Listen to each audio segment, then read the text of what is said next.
총선을 40일 앞두고 여야의 공천 작업이 속도를 내고 있습니다.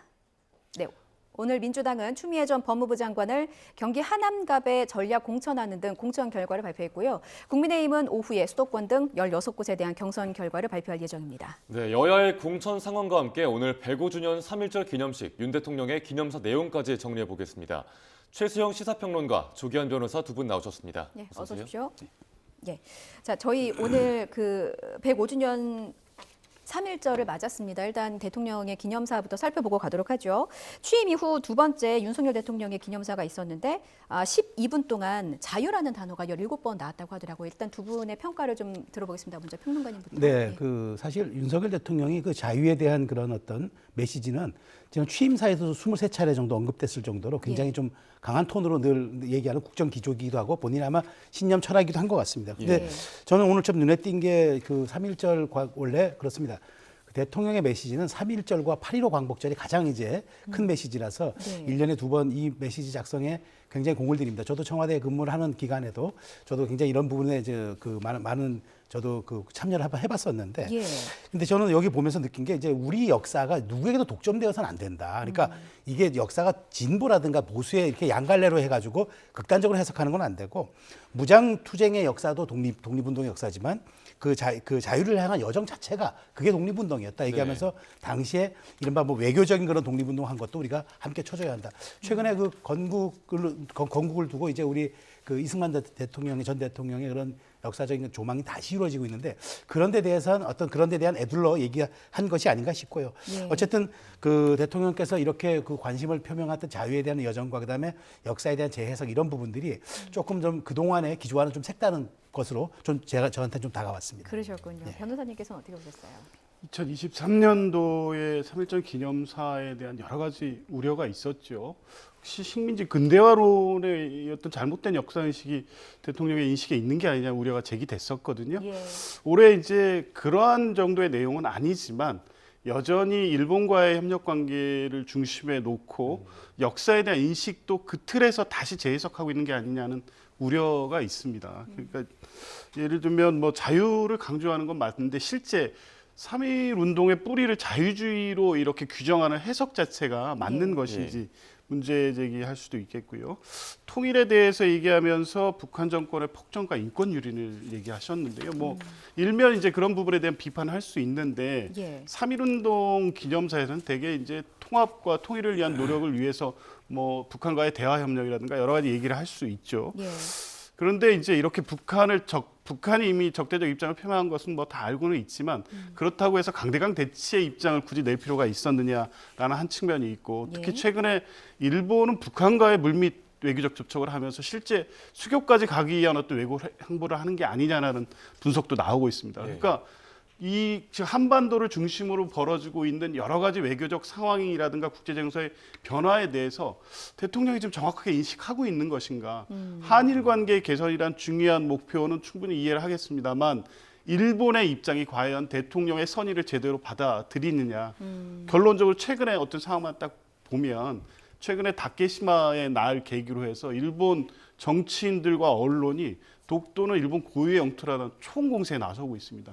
이게 과연 윤석열 대통령이 2년 동안의 대일 외교의 결과가 아니냐 이런 비판이 나올 수밖에 없는 상황입니다. 제가 짧게 반론은 아니고 제가 이제 하나 첨언을 드린다면은 이제 조 변호사님 지적 저도 잘 받아들입니다만은 다만 그동안 우리 정부가 전략적 모호성을 외교에 투입했다 그러면은 실제로 윤석열 정부에 있어서는 전략적 명확성을 드러내고 있거든요. 그러니까 우리가 그렇게 모호하게 우리의 입장은 이제 말하자면은 치고 빠지는 식의 외교보다는 동맹을 확실하게 그다음에 우리가 또 이렇게 치워야 할 것은 우리가 또 반대로 놓고 봐야 할 것은 좀 더 정확하게 구분해내는 그런 전략적 명확성을 갖다 보니까 조 변호사 같은 지적은 할 수 있겠습니다만은 저는 그 정부의 기조가 오히려 지금 글로벌 이렇게 좀 약간 무언가 이렇게 좀 혼란한 이런 시대에는 오히려 외교 안보 쪽으로 조금 더 나은 그런 선택일 수도 있겠다라는 또 반대편의 판단도 하나 말씀 또 드리도록 하겠습니다. 이렇게 기념일마다 이렇게 하다 보면은 의견이 엇갈리는 경우도 있는 것 같고 항상 3.1절 말씀하셨고 8.15도 말씀하셨지만 그런 때마다 이제 대일 메시지가 어떻게 나오는지에 대해서 의견이 분분한 것 같습니다. 저희 3.1절 기념사와 관련한 얘기는 여기까지 하도록 하고 이어서 정치권 얘기를 좀 해볼게요. 어제 임시국회 마지막 본회의가 있었습니다. 윤석열 대통령의 거부권 행사로 쌍특검법이 이제 국회로 다시 돌아왔었는데 표결이 있었고요. 쌍특검법은 김건희 여사 주가 조작 의혹과 대장동 50억 클럽 의혹과 관련한 법안이었는데 결국 두 법안 다 부결이 됐습니다. 이 부결에 대해서는 또 어떻게 보셨는지 의견 먼저 여쭐게요. 최근에 정치 상황에서 예상된 결과였죠. 사실 2월 말쯤 되면 뭐 그걸 의도해서 일정을 맞췄다는 비판에 동의하지는 않습니다만 예. 그 여야 공천이 진행이 되면서 이 특검법 재표결에 어떤 변수가 생길 것이다라는 예상이 있었잖아요. 특히 국민의힘 측에서 공천에 탈락한 분들 같은 경우에는 이탈표가 발생할 가능성이 있고 그러면 야권 전체에는 야당 역시 지금 민주당도 공천에 대한 잡음이 있긴 하지만 그렇다고 해서 적어도 특검법에 대한 표 이탈은 나오지는 않는 상황이었거든요.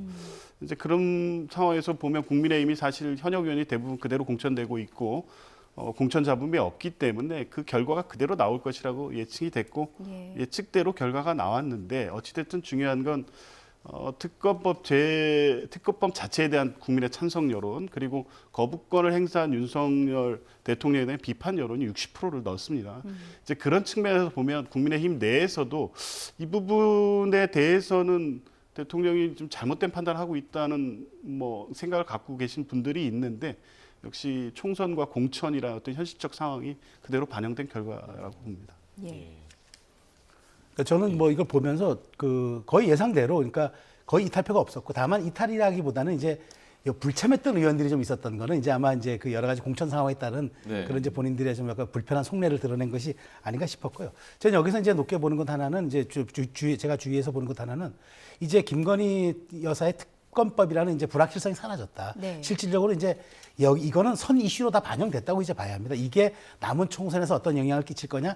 저는 그 영향은 많지 않다고 봐요. 이미 이건 선 반영된 이슈이기 때문에 우리가 흔히 이런 말을 하지 않습니까? 예측할 수 있는 변수는 변수가 아니다. 이건 이미 다 반영이 된 변수이기 때문에 이제 2월로 이제 종식이 된 것 같고 이제는 결국에는 정권 심판론이냐 아니면 거대 야당 심판론이냐는 쌍방 심판론이 이제 과연 얼마큼 국민과 중도층에 소구되고 그것이 먹힐 수 있느냐 이제 양당의 총선 전략을 우리가 들여다볼 수 있는 이제 그런 지점 하나만 남은 것 같은데요. 예. 앞으로 이 법안을 이제 민주당이 더 이슈화시켜도 제가 보기엔 큰 실익이 없을 뿐더러 실질적으로 이 법안을 가지고 뭐 다시 뭐 홍익표 원내대표는 또 한번 해보겠다는 식으로 얘기를 했는데 제가 보기엔 그거는 뭐 엄포성 발언인 것 같고 아마 양당 모두 이제 내부적으로 어떤 캠페인이 효율적일까 이 고민을 이제 하게 된 지점 같습니다. 네. 그리고 어제 임시국회 본회의에서 선거구 획정안도 우여곡절 끝에 처리가 됐습니다. 이 비례의석을 한 석 줄이는 대신에 지역구 의석수가 한 석이 늘었고 전북 지역의 의석수는 현행대로 유지가 됐습니다. 군소정당들은 여야의 나눠먹기 야합이다 이렇게 비판하고 있는데 선거구 획정안에 대해서는 그 변호사님은 어떻게 보셨습니까? 일단 너무 늦었다. 이것은 여야가 같이 비판받을 수밖에 없는 상황이고요.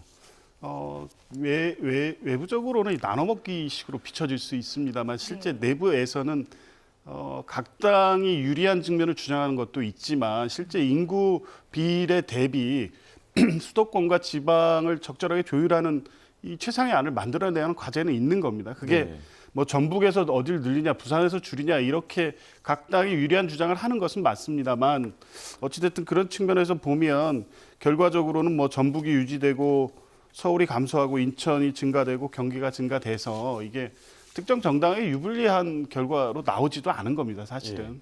근데 이제 뭐 비례 선거를 통해서 원내 진출을 하려고 하는 뭐 이 그 소수 정당에서는 비판할 수가 있죠. 어쨌든 그 비례 의석이 줄었기 때문에. 근데 어쨌든 이런 논란이 뭐 향후에 다시 재발되지 않으려면 이미 진작에 확정되었어야 하고 그렇다고 하면 굳이 이게 정치적 유불리에 따라서 이렇게 논쟁이 길어진다는 비판을 받지 않아도 되는데 꼭 선거 때마다 이거 막판에 어쩔 수 없이 통과시키는 과정이 되니까 이런 비판을 받는 것이거든요. 22대 국회에서는 이런 일이 발생되지 않도록 선거구 획정 문제는 늘 인구 조정이 있기 때문에 할 수밖에 없는 거니까 매번 할 때마다 비판받고 다음번에는 뭐 잘하겠습니다 얘기하지 말고 이번에 뭐 이런 부분을 잘 새겨서 이후에는 이런 상황이 발생하지 않도록 하는 게 중요하다고 봅니다. 그러니까 이게 총선 때마다 이제 선거구 획정 문제 때문에 정치권에서 말들이 참 많고 이번에도 뭐 가까스로 5명은 피했습니다만 역시나 이제 국민들이 비판할 수밖에 없는 것 같아요. 왜냐하면 룰 자체가 정해지지 않았기 때문에 그런 부분에 대해서도 또 한 말씀 따끔하게. 저는 그래서요. 이게 선거관리 획정위원회가 하는데 결국 이거는 국회가 또 의결하는 사안이 되잖아요. 그래서 저는 이건 선관위라든가 중립적 기구가 이걸 해야 돼요. 왜냐하면 국회로 넘어오면은 유불리를 따지다 보니까 이렇게 D-40에야 비로소 선거가 획정된다는 이 웃지 못할 상황이 벌어지는데 예. 네. 결국 저는 이게 표의 등가성 때문에 하는 것 아니겠습니까? 그런데 지금 우리 현행 법에 따르면은 최소 인구수가 13만 6천 명이고 최대 인구수가 27만 3천 명 사이에서 의원 한 명을 뽑도록 되어 있습니다. 예. 네. 그런데 이제 이렇게 되다 보니까 전북은 인구가 175만 명인데 그 같은 인구보다 16만 명 더 많은 충북, 그다음에 23명 더 많은 강원보다도 10석을 보유하게 됐어요. 단데 8석인데 그러면은 실제로 한 석을 더 가져가야 되는 2석 가져간 셈이란 말이에요. 예. 그러니까 이 표의 등가성이 과연 이게 그 국민의 주권에 대의민주주의에 어떤 영향을 끼칠 것이냐. 그런데 이제 급하게 하다 보니까 비례를 한 석 줄이는 걸로 여야가 퉁치고 넘어간 거죠. 네. 그래서 저는 앞으로 조 변호사님 말씀 잘하셨습니다만은 앞으로 이런 건 국회보다는 제3의 기구가 법적 권한을 가지고 그 표의 등가성에 걸맞는 결론을 내려줘야 합니다. 이게 다시 국회로 공이 넘어가니까 이게 계속 이렇게 지연되는 상황이 벌어지잖아요. 그래서 예. 네. 이건 국회가 좀 법으로 바꿔서라도 이 부분은 제3의 기구에 객관적으로 맡기는 게 낫겠다 하는 예. 생각을 저도 갖고 있습니다. 예. 국회의장도 그렇게 당부를 했습니다. 다음 국회에서는 좀 이렇게 좀 늦어지는 경우는 보지 않았으면 좋겠습니다. 이렇게 좀 해결할 필요성을 제시해 주셨고요. 이제 선거구가 획정됐으니까 본격적으로 이제 선거 준비를 해야 되는데 여야 공천 상황 어떤지 짚어보겠습니다. 일단 오늘 오전에 민주당이 추가 정략 공천 결과를 발표했습니다. 여전사 3인방 중에 한 명으로 꼽혔던 추미애 전 장관이 경기 하남갑 선거구에 전략 공천이 됐습니다. 어떻게 보셨어요? 이것도 역시 좀 늦어진 측면이 있습니다. 어차피 전략 공천이었으면 빨리 판단했어야 되는데 예. 계속 그 갈등의 소지가 전략 지역 선정을 두고 있었기 때문에 뭐 불가피한 측면은 있었지만 어찌됐든 뭐 하남갑으로 공천이 됐고 하남갑이 사실은 유리한 지역은 아닙니다. 민주당에서 그렇게 꼽는다면서요? 예, 왜냐하면 지난번에도 그 절대적으로 유리한 선거였음에도 불구하고 격차가 아주 2% 정도의 경매했거든요. 네. 근데 이번도 또 분구라는 변수도 있고 또 하남시가 또 거기 위례 신도시가 되면서 인구 유입이 굉장히 많은 지역이어서 이 정확하게 이 분구된 결과가 이번 선거 결과에 어떻게 이어질지가 예측이 잘 안 되는 지역입니다. 물론 현재까지 경기도 판세가 민주당에 다소 유리한 거는 맞지만 지역별로는 다소 편차가 있거든요. 뭐 추미애 의원이 뭐 지명도나 여러 가지 면에서 충분히 경쟁력이 있는 후보인 거는 맞지만 예. 40일 40일 남은 시점에서 가서는 뭐 당연히 당선다 이렇게 보기는 어렵거든요. 네. 어쨌든 가서 힘겨운 승부가 될 수도 있다. 그런 부분은 뭐 고려해야 될 것 같습니다. 관련해서 백브리핑에서 이제 그런 질문이 좀 나왔더라고요. 제가 백브리핑 보니까 도농 복합 도시라고 하더라고요. 그러니까 네. 농촌도 있고 미사 신도시 같은 도시와 합쳐져 있기 때문에 이제 그 선거 민심이 어떻게 갈지 사실상 이제 민주당 입장에서는 가늠하기가 좀 힘들 거라고 보고 추미애 전 장관에게 가서 좀 부탁을 했고 험지에 가서 좀 선전을 해달라 해서 추미애 전 장관이 수락을 해서 이렇게 공천 결과를 발표하게 됐다라는 입장도 또 백브리핑에서 나왔더라고요. 그렇죠. 이제 전략공관위도 그렇고 추미애 장관을 어떻게 활용할지가 사실 굉장히 고민이었습니다. 서울 특정 지역에서 서울에 예를 들면 그 한강 벨트 쪽에서 민주당의 좀 바람을 일으키는 역할도 고려가 됐고 예. 또 동작도 고려가 됐고 여러 가지 안을 놓고 또 여론조사도 해보고 검토를 했던 결과였는데 이제 최근에 어떤 여러 가지 상황상 보면 하남까지도 특히 경기도 중에서 하남이 쉽지 않은 지역 지금 말씀하신 대로 그 아파트 단지도 있고 또 농업 지역도 같이 있는 복합 지역이기 때문에 네. 여기에서 사실 민주당 승부를 다른 어떤 경기도의 평균 정도로 보기는 어렵거든요. 그렇기 때문에 추미애 전 장관 정도가 가야만이 승부가 되겠다 이런 검토를 했던 것 같고요. 예. 근데 이제 선거가 40일밖에 안 남았고, 근데 당에 뭐 민주당 지지자들 중에는 추미애 장관을 열심히 지지하는 분들이 더 많지만 네. 여전히 이제 중도 표심에 있어서는 아직 확인되지 않은 부분이 분명히 있거든요. 최근에 어떤 정치적 행보가 이제 중도층까지 확장할 수 있는 분인지 이런 것에 대한 어떤 검증은 실제 선거를 통해서 확인이 돼야 되기 때문에 그런 측면에서 보면 이제 여기를 사실상 험지로 분류하고 추미애 전 장관을 통해서 민주당의 어떤 바람을 일으켜보자 이런 판단을 한 것 같습니다. 네. 여전사 3인방 중 하나고 민주당에 최근에 복당한 이현주 전 의원은 경선이 결정이 됐습니다. 불출마 선언한 이탄희 의원의 지역구인데 박성민 전 청와대 청년비서관 그리고 이현욱 전 GH 사장과의 경선 3자 경선 구도가 펼쳐지게 됐거든요. 여기는 뭐 어떤 배치는 어떻게 보셨습니까? 좀 흥미로운 대결극이 될 것 같아요. 예. 당내 경선이긴 하지만 이현주 의원은 6번의 이제 그 정당 바꾸는 이력이 있는 분인데다가 사실은 친문의 저격수다 하는 그런 또 별칭을 갖고 있지 않습니까? 그러다 예. 보니까 박성민 전 청와대 청년비서관은 사실은 좀 문재인 정부 때 청년비서관을 했고 뭐 방송 토론도 많이 알려진 사람에다가 근데 또 이현욱 전 경기도시공사 사장은 또 이재명 대표 사람으로 분류가 되거든요. 예. 그래서 이제 세 사람이 각자의 이제 말하자면 이제 그 특징을 가진 이제 경선이 될 것 같은데 중요한 건 이탄희 의원이 사실은 정치 개혁이라든가 이런 것에 이제 사실은 메시지를 두면서 불출마를 선언해서 사실 이런 지역구 같은 경우는 전략 지역이라 그러면은 뭔가 네. 상징성 인물을 나타나야 되는데 이렇게 뭐 좀 말하자면은 뭐 흠결이 있는 사람이기도 하고 막 이렇게 청년이기도 하고 이런 사람들을 묶어서 같이 경선을 치른다는 게 과연 이탄희 의원이 불출마한 정신에 맞는 지역구 배치인가라는 점은 제가 지적하지 않을 수 없고 특히 어쨌든 이현주 의원이 그 서울에서 사실은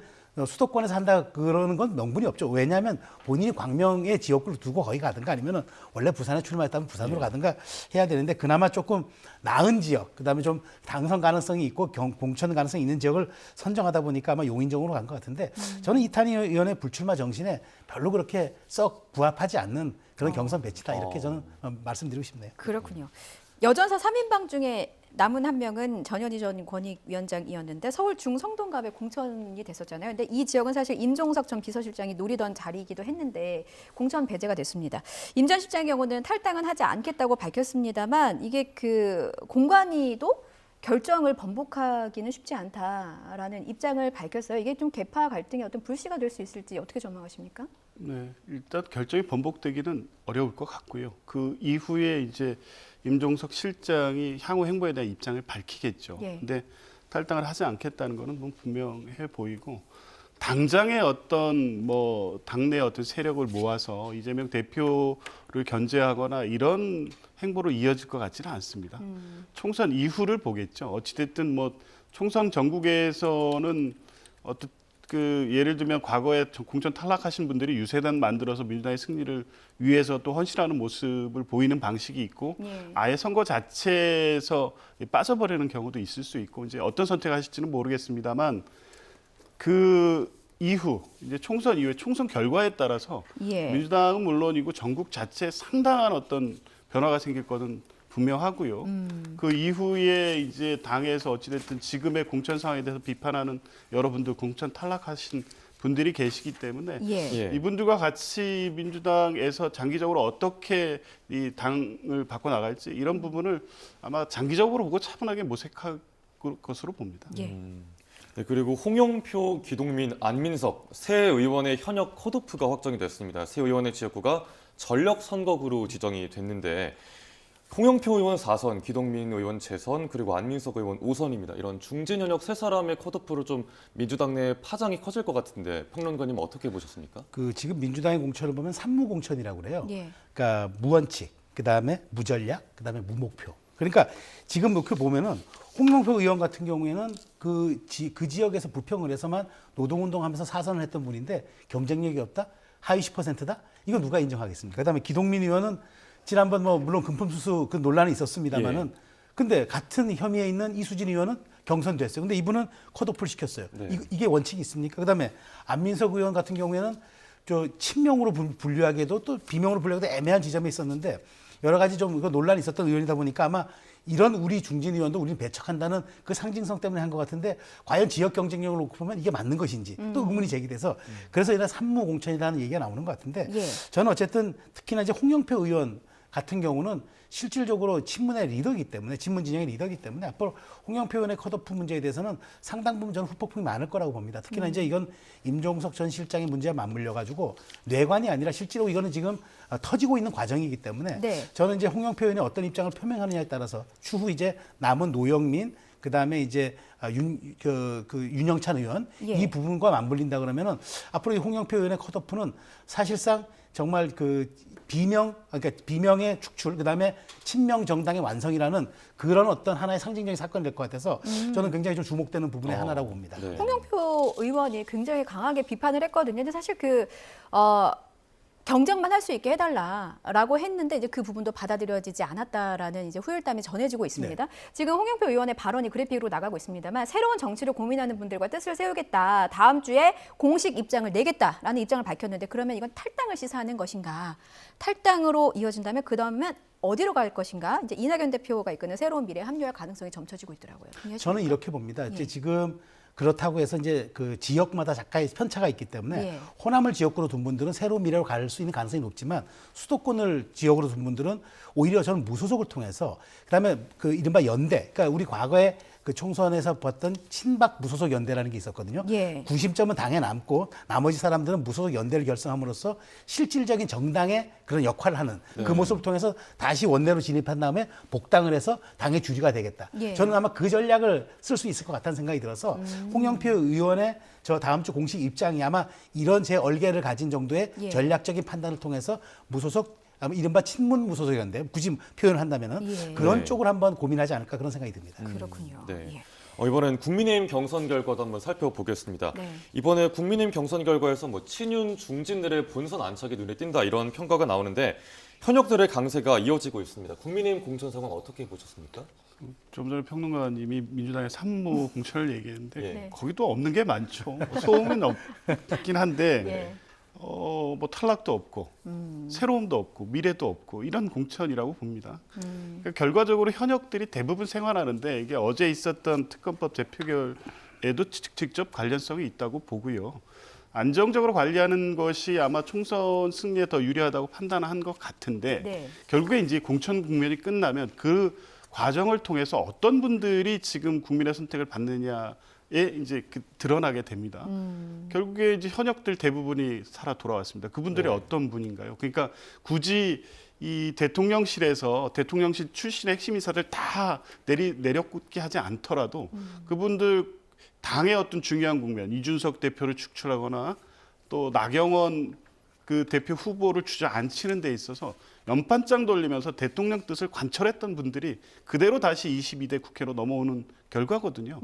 그러면 굳이 지금 뭐 사실도 아닙니다만 이재명 대표의 사당화한다고 민주당을 비판하는데 사실상 그런 결과로 되는 공천 그분들 상당수가 다시 원내에 진출을 한다면 대통령실의 직할 체제를 아주 구조화하는 결과로 이어질 수밖에 없는 공천입니다. 지금 그렇게 된 거죠. 그래서 이제 이런 부분들이 결국에 본선 과정에서 부각될 것이기 때문에 윤석열 정부 심판론과 더불어서 그런 국회, 그런 국민의힘 의원들이 다시 들어온 국회가 맞느냐는 거에 대한 국민적 평가는 분명히 있을 겁니다. 예. 용산 직할 체제를 공고히 하는 결과였다가 공천 쇄신과는 좀 거리가 멀다라는 지적을 해주신 것 같아요. 어떻게 보셨어요? 저는 뭐 그렇게 보지는 않고요. 다만 이제 그 용산 직할 체제라는 것은 이제 이번에 그러니까 이번에 그것이 이제 허명이라는 게 이제 결론 난 게 예. 실질적으로 지금 용산 참모들 중에서 그 단수 공천 받은 분은 서너 명밖에 안 되고 실제로 예. 정말 당선 가능성이 높은 지역 부산하고 용인 갑 정도 그 외에는 다 험지예요. 그렇기 때문에 그건 없었던 것 같은데 다만 이제 현역들이 살아남은 거는 지난번 총선에서 워낙 그 격전이었는데도 불구하고 살아남은 사람들이다 보니까 경쟁력이 있는 데다가 신인에게 가산점을 줬는데도 불구하고 역시 그 지역 20% 그다음에 여론조사 80 혹은 지역 당원 50% 여론조사 50 이렇게 해줘도 결국에는 지역 관리가 탄탄하고 인지도가 높은 아무래도 현역이 유리할 수밖에 없는 구조. 저는 그런 측면에서 국민의힘은 제도의 길을 택했기 때문에 이게 말한 현역 물갈이가 좀 적은 것이지 예. 실질적으로 이걸 인위적으로 사람을 뭐 꼽겠다고 마음먹었으면 할 수도 있었겠지만 그럼에도 불구하고 이기는 공천 그다음에 결국 경쟁력 있는 공천을 만들다 보니까 현역 위주로 간 것. 다만 새로움이 없다는 지적에 대해서는 네. 저도 받아들이지만 이것 가지고 국민의힘이 뭐 용산 직할 체제를 완성했다 이렇게 보기에는 좀 과도한 해석인 것 같다는 생각이 듭니다. 그렇군요. 예, 여러 가지 공천에서 부족한 부분들 지적이 제기가 되면서 한동훈 비대위원장이 비례대표에서 부족한 부분을 보완하겠다라는 입장을 밝혔습니다. 이게 그 국민추천제도 나오고 뭐 여러 가지 안들에서 뭐 공천 쇄신이 부족하다는 평가를 좀 상쇄할 수 있을지 어떻게 전망하십니까? 지금 비례대표 추천 과정에서는 물론 새로운 인물들이 들어갈 수는 있겠습니다만 이미 지금 비례정당을 위성정당이라는 거는 뭐 내놓고 뭐 사실상 이 자회사처럼 자당이라고 얘기하고 있는 상황 아닙니까? 거기에 인물 몇몇을 넣는 방식으로 해서 지금 국민의힘의 공천에서 비판하는 내용이 상쇄되기는 어렵다고 보고요. 이제 그 비판에 또 그 대응에서 나온 게 국민 추천제 이런 거 나오는데 총선 40일 앞두고 지금 뭘 할 수 있다는 건지 모르겠습니다. 예. 그 방식도 사실은 그냥 거치대로 이런 방식으로 해서 국민들이 원하는 후보를 뽑았다라는 어떤 이 과정을 보여주기 위한 것이지 예. 실제 어떤 쇄신 공천이라든가 뭐 어떤 뭐 미래에 대해 새로운 인물 공천이다 이런 결과로 이어지기는 어려울 것 같습니다. 예. 공천 쇄신의 의지는 조금 낮은 것 같다는 평가로 제가 정리를 하겠습니다. 오전에 더불어민주당의 전략공천 추가심사 결과가 발표됐기 때문에 저희가 민주당의 얘기를 조금 더 많이 짚어봤고요. 이제 오후에 국민의힘이 어제와 그제 이틀 동안 진행한 3차 경선 결과를 발표할 예정입니다. 그래서 국민의힘 공천 그 심사 결과와 관련해서는 또 오후에 뉴스에서 자세하게 다뤄질 것 같습니다. 오늘 정치권 뉴스는 여기까지 다루겠습니다. 최수영 시사평론가, 조기현 변호사 두 분과 함께했습니다. 말씀 고맙습니다. 고맙습니다.